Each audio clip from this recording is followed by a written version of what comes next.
जाता है तब फैल के पलक के। What is this you want?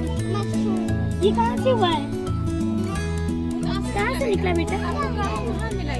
ये कहाँ से मिला है?